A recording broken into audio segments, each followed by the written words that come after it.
राधे राधे। ओम नमो भगवते वासुदेवाय नमः। जय बृहस्पति देव। आप सभी का बृहस्पतिवार व्रत कथा में स्वागत है। बृहस्पतिवार व्रत कथा जिसे सुनने मात्र से जीवन में सुख, शांति, समृद्धि और गुरु कृपा का आशीर्वाद प्राप्त होता है। अगर आप भी चाहते हैं कि आपके जीवन में तरक्की, विवाह में आ रही रुकावटें दूर हो और घर में खुशहाली बनी रहे, तो इस कथा को अंत तक जरूर सुने। तो चलिए बिना देर किए पूरी श्रद्धा और भक्ति के साथ शुरू करते हैं आज की पावन बृहस्पतिवार व्रत कथा। बृहस्पतिवार को जो भी स्त्री पुरुष व्रत करे उनको चाहिए कि वह दिन में एक ही समय भोजन करे, क्योंकि बृहस्पतिश्वर भगवान का दिन में पूजन होता है। भोजन पीले चने की दाल आदि का करे, परंतु नमक नहीं खावे और पीले वस्त्र पहने, पीले ही फूलों का प्रयोग कर पीले चंदन से पूजन करे। पूजन के बाद प्रेम पूर्वक गुरु महाराज की कथा सुननी चाहिए। इस व्रत को करने से मन की इच्छाएं पूरी होती है और बृहस्पति महाराज प्रसन्न होते हैं तथा धन, पुत्र, विद्या तथा मनवांछित फलों की प्राप्ति होती है। परिवार को सुख शांति मिलती है। इसलिए यह व्रत सर्वश्रेष्ठ और अति फलदायक सब स्त्री व पुरुषों के लिए है। इस व्रत में केले का पूजन करना चाहिए। कथा और पूजन के समय तन, मन, क्रम, वचन से शुद्ध होकर जो इच्छा हो बृहस्पति देव से प्रार्थना करनी चाहिए। उनकी इच्छाओं को बृहस्पति देव अवश्य पूर्ण करते हैं। भारतवर्ष में एक राजा राज्य करता था। वह बड़ा प्रतापी और दानी था। वह नित्य गरीबों और ब्राह्मणों की सहायता करता था। यह बात उसकी रानी को अच्छी नहीं लगती थी।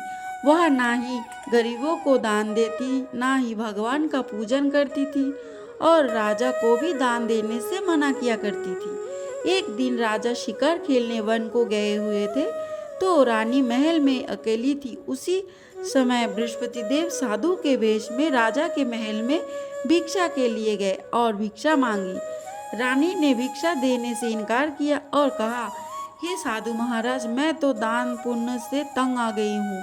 मेरा पति सारा धन लुटाता रहता है। मेरी इच्छा है कि हमारा धन नष्ट हो जाए, फिर ना रहेगा वास और ना बजेगी बांसुरी। साधु ने कहा, देवी तुम तो बड़ी अजीब हो। धन संतान तो सभी चाहते हैं, पुत्र और लक्ष्मी तो पापी के घर में भी होनी चाहिए। यदि तुम्हारे पास अधिक धन है तो भूखे को भोजन दो, प्यासे के लिए प्याऊ बनवाओ, मुसाफिरों के लिए धर्मशाला खुलवाओ। जो निर्धन अपनी कुंवारी कन्याओं का विवाह नहीं कर सकते उनका विवाह करा दो। ऐसे और कई काम हैं जिनके करने से तुम्हारा यश लोक परलोक में फैलेगा। परंतु रानी पर उपदेश का कोई प्रभाव न पड़ा। वह बोली, महाराज आप मुझे कुछ ना समझाइए। मैं ऐसा धन नहीं चाहती जो हर जगह बांटती फिरूं। साधु ने उत्तर दिया, यदि तुम्हारी ऐसी इच्छा है तो तथास्तु। तुम ऐसा करना कि बृहस्पतिवार को घर लीपकर पीली मिट्टी से अपना सिर धोकर स्नान करना, भट्टी चढ़ाकर कपड़े धोना। ऐसा करने से आपका सारा धन नष्ट हो जाएगा। इतना कहकर वह साधु महाराज वहां से अंतर्धान हो गए। जैसे ही वह साधु कहकर गया था, रानी ने वैसे ही किया। 6 बृहस्पतिवार ही बीते थे कि उसका समस्त धन नष्ट हो गया और भोजन के लिए दोनों तरसने लगे, सांसारिक भोगों से दुखी रहने लगे। तब वह राजा रानी से कहने लगा कि तुम यहाँ पर रहो, मैं दूसरे देश में जाऊं, क्योंकि यहाँ पर मुझे सभी मनुष्य जानते हैं, इसीलिए कोई कार्य भी नहीं कर सकता। देश चोरी परदेश भिक्षा बराबर है। ऐसा कहकर राजा परदेश चला गया। वह जंगल को जाता और लकड़ी काट कर लाता और शहर में बेचता। इस तरह जीवन व्यतीत करने लगा। एक दिन दुखी होकर जंगल में एक पेड़ के नीचे आसन जमा कर बैठ गया। वह अपनी दशा को याद करके व्याकुल होने लगा। बृहस्पतिवार का दिन था। एकाएक उसने देखा कि निर्जन वन में एक साधु प्रकट हुआ। वह साधु भेष में स्वयं बृहस्पति देवता थे। लकड़हारा के सामने आकर बोले, हे लकड़हारे, इस सुनसान जंगल में तू चिंता मग्न क्यों बैठा है? लकड़हारे ने दोनों हाथ जोड़कर प्रणाम किया और उत्तर दिया, महात्मा जी आप सब कुछ जानते हैं, मैं क्या कहूँ। यह कहकर रोने लगा और साधु को आत्मकथा सुनाई। महात्मा जी ने कहा, तुम्हारी स्त्री ने बृहस्पति के दिन वीर भगवान का निरादर किया है, जिसके कारण रुष्ट होकर तुम्हारी यह दशा कर दी। अब तुम चिंता को दूर करके मेरे कहने पर चलो तो तुम्हारे सब कष्ट दूर हो जाएंगे और भगवान पहले से भी अधिक संपत्ति देंगे। तुम बृहस्पति के दिन कथा किया करो। 2 पैसे के चने मुनका मंगवाकर उसका प्रसाद बनवाओ और शुद्ध जल से लोटे में शक्कर मिलाकर अमृत तैयार करो। कथा के पश्चात अपने सारे परिवार और सुनने वाले प्रेमियों में अमृत व प्रसाद बांटकर आप भी ग्रहण किया करो। ऐसा करने से भगवान तुम्हारी सारी मनोकामनाएं पूर्ण करेंगे। साधु के ऐसे वचन सुनकर लकड़हारा बोला, हे प्रभु, मुझे लकड़ी बेचकर इतना पैसा नहीं मिलता जिससे भोजन करने के उपरांत कुछ बचा सकूं। मैंने रात्रि में अपनी स्त्री के व्याकुल देखा, मेरे पास कुछ भी नहीं जिससे उसकी खबर मंगवा सकूं। साधु ने कहा, हे लकड़हारे, तुम किसी बात की चिंता मत करो। बृहस्पति के दिन तुम रोजाना की तरह लकड़ियां लेकर शहर को जाओ। तुमको रोज से दुगना धन प्राप्त होगा, जिससे तुम भली भांति भोजन कर लोगे तथा बृहस्पति देव की पूजा का सामान भी आ जाएगा। इतना कहकर वहां से साधु अंतर्धान हो गए। धीरे धीरे समय व्यतीत होने पर फिर वही बृहस्पतिवार का दिन आया। लकड़हारा जंगल से लकड़ी काटकर किसी शहर में बेचने गया। उसे उस दिन और दिन से अधिक पैसा मिला। राजा ने चना गुड़ आदि लाकर गुरुवार का व्रत किया। उस दिन से उसके सभी क्लेश दूर हुए, परंतु जब दोबारा गुरुवार का दिन आया तो बृहस्पतिवार का व्रत करना भूल गया। इस कारण बृहस्पति देव भगवान नाराज हो गए। उस दिन से उस नगर में राजा ने विशाल यज्ञ का आयोजन किया था। शहर में यह घोषणा कर दी कि कोई भी मनुष्य अपने घर में भोजन न बनावे, न आग जलावे। समस्त प्रजागण मेरे यहाँ भोजन करने आवे। इस आज्ञा को जो ना मानेगा उसके लिए फांसी की सजा दी जाएगी। इस तरह की घोषणा संपूर्ण नगर में करवा दी गई। राजा की आज्ञा अनुसार शहर के सभी लोग भोजन करने गए, लेकिन लकड़हारा कुछ देर से पहुंचा, इसीलिए राजा उसको अपने साथ घर ले जाकर भोजन करा रहे थे तो रानी की दृष्टि उस खूंटी पर पड़ी जिस पर उसका हार लटका हुआ था। वहां पर दिखाई न दिया। रानी ने निश्चय किया कि मेरा हार इस मनुष्य ने चुरा लिया है। उसी समय सैनिकों को बुलाकर उसको जेल खाने में डलवा दिया गया। जब लकड़हारा जेल खाने में पड़ गया तो बहुत दुखी होकर विचार करने लगा कि ना जाने कौन से पूर्व जन्म के कर्म से मुझे यह दुख प्राप्त हुआ, और उसी साधु को याद करने लगा कि जो जंगल में मिला था। उसी समय तत्काल बृहस्पति देव साधु के रूप में प्रकट हुए और उसकी दशा को देखकर कहने लगे, अरे मूर्ख, तूने बृहस्पति देव की कथा नहीं की, इस कारण तुझे दुख प्राप्त हुआ।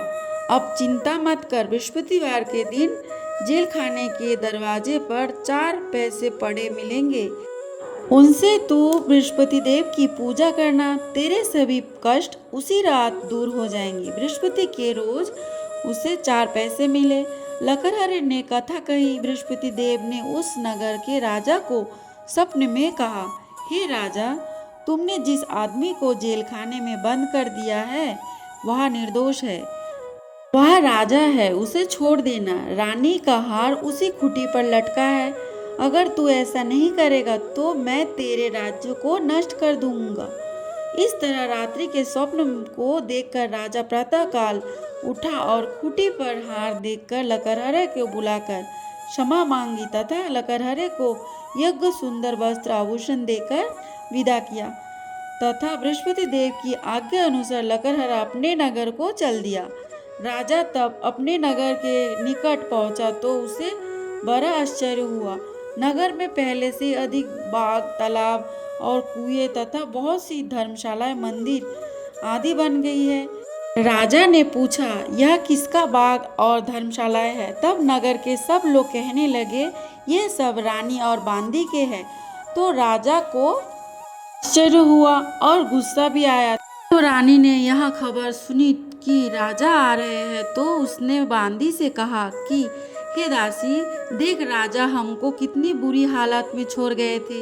हमारी ऐसी हालत देखकर वह लौट ना जाए, इसीलिए तू दरवाजे पर खड़ी हो जा। आज्ञा अनुसार दासी दरवाजे पर खड़ी हो गई। राजा आए तो उन्हें अपने साथ लिवा लाई। तब राजा ने क्रोध करके अपनी रानी से पूछा कि यह धन तुम्हें कैसे प्राप्त हुआ। तब उन्होंने कहा, हमें यह सब धन बृहस्पति देव के इस व्रत के प्रभाव से प्राप्त हुआ। राजा ने निश्चय किया कि 7 रोज बाद तो सभी बृहस्पति देव का पूजन करते हैं, परंतु मैं रोजाना दिन में 3 बार कहानी कहा करूंगा तथा रोज व्रत किया करूंगा। अब हर समय राजा के दुपट्टे में चने की दाल बंधी रहती तथा दिन में 3 बार कहानी कहता। एक रोज राजा ने विचार किया कि चलो अपनी बहन के यहाँ हो आवे। इस तरह निश्चय कर राजा घोड़े पर सवार हो अपनी बहन के यहाँ को चलने लगा। मार्ग में उसने देखा कि कुछ आदमी एक मुर्दे को लिए जा रहे हैं। उन्हें रोककर राजा कहने लगा, अरे भाइयों, मेरी बृहस्पति देव की कहानियाँ सुन लो। वे बोले, हमारा तो आदमी मर गया है, इसको अपनी कथा की पड़ी है। परंतु कुछ आदमी बोले, अच्छा कहो, हम तुम्हारी कथा भी सुनेंगे। राजा ने दाल निकाली और जब कथा आधी हुई थी कि मुर्दा हिलने लगा और जब कथा समाप्त हो गई तो राम राम करके मनुष्य उठकर खड़ा हो गया। आगे मार्ग में उसे एक किसान खेत में हल चलाता मिला। राजा ने उसे देखा और उससे बोला, अरे भैया, तुम मेरी बृहस्पतिवार की कथा सुन लो। किसान बोला, जब तक मैं तेरी कथा सुनूंगा तब तक 4 हरैया जोत लूंगा। जा अपनी कथा किसी और को सुनाना। उस तरह राजा आगे चलने लगा। राजा के हटते ही बैल पछाड़ खाकर गिर गए तथा उसके पेट पे बड़ी जोर का दर्द होने लगा।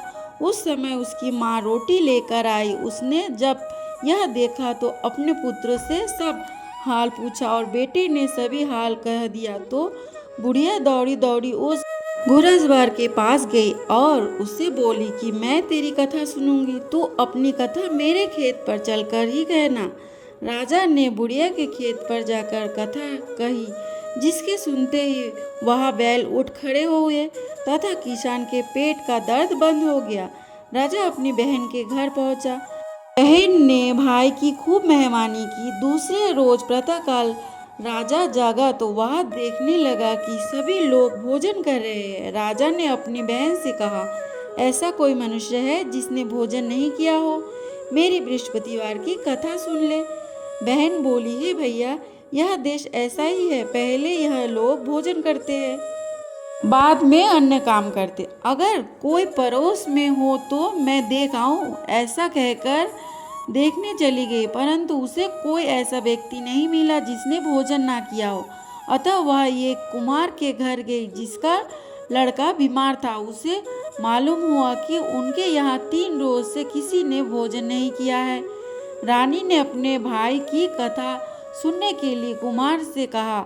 वह तैयार हो गया। राजा ने जाकर बृहस्पतिवार की कथा कही, जिसको सुनकर लड़का ठीक हो गया। अब तो राजा की प्रशंसा होने लगी। एक रोज राजा ने अपनी बहन से कहा कि हे बहन, हम अपने घर को जाएंगे, तुम भी तैयार हो जाओ। राजा की बहन ने अपनी सास से कहा। सास ने कहा कि चली जा, परंतु अपने लड़के को मत ले जाना, क्योंकि तेरे भाई के कोई औलाद नहीं है। बहन ने अपने भैया से कहा, हे भैया, मैं तो चलूंगी, परंतु कोई बालक नहीं जाएगा। राजा बोला, जब कोई बालक नहीं जाएगा तब तुम क्या करोगी? बड़े दुखी मन से राजा अपने नगर को लौट आया। राजा ने अपनी रानी से कहा, हम निर्वंशी राजा हैं, हमारा मुंह देखने का धर्म नहीं है और कुछ भोजन आदि नहीं किया। रानी बोली, हे प्रभु, बृहस्पति देव ने राजा से स्वप्न में कहा, राजा उठ, सभी सोच त्याग दे, तेरी रानी गर्भ से है। राजा को यह बात सुनकर बड़ी खुशी हुई। 9वें महीने में उसके गर्भ से एक सुंदर पुत्र का जन्म हुआ। तब राजा बोला, हे रानी, स्त्री बिना भोजन कर रह सकती है, बिना कहे नहीं रह सकती। जब मेरी बहन आवे तुम उसे कुछ कहना मत। रानी ने सुनकर हाँ कर दिया। जब राजा की बहन ने यह शुभ समाचार सुना तो वह बहुत खुश हुई तथा बधाई लेकर अपने भाई के यहाँ आई। तभी रानी ने कहा, घोड़ा चढ़कर तो नहीं आई, गधा चढ़कर आई। राजा की बहन बोली, भाभी मैं उस प्रकार ना कहती तो तुम्हें औलाद कैसे मिलती। बृहस्पति देव ऐसे ही है, जैसे जिसके मन में कामनाएं हैं सभी को पूर्ण करते हैं। जो सद्भावना पूर्वक बृहस्पतिवार का व्रत करता है एवं कथा पढ़ता है अथवा सुनता है और दूसरे को सुनाता है, बृहस्पति देव उसकी मनोकामनाएं पूर्ण करते हैं। भगवान बृहस्पति देव उसकी सदैव रक्षा करते हैं। संसार में जो मनुष्य सद्भावना से भगवान जी का पूजन व्रत सच्चे हृदय से करते हैं तो भगवान जी उनकी सभी मनोकामनाएं पूर्ण करते हैं। जैसी सच्ची भावना से रानी और राजा ने उनकी कथा का गुणगान किया तो उनकी सभी इच्छाएं बृहस्पति देव जी ने पूर्ण की थी। इसीलिए पूर्ण कथा सुनने के बाद प्रसाद लेकर जाना चाहिए। हृदय से उनका मनन करते हुए जयकारा बोलना चाहिए। बोलो बृहस्पति देव की जय, भगवान विष्णु की जय।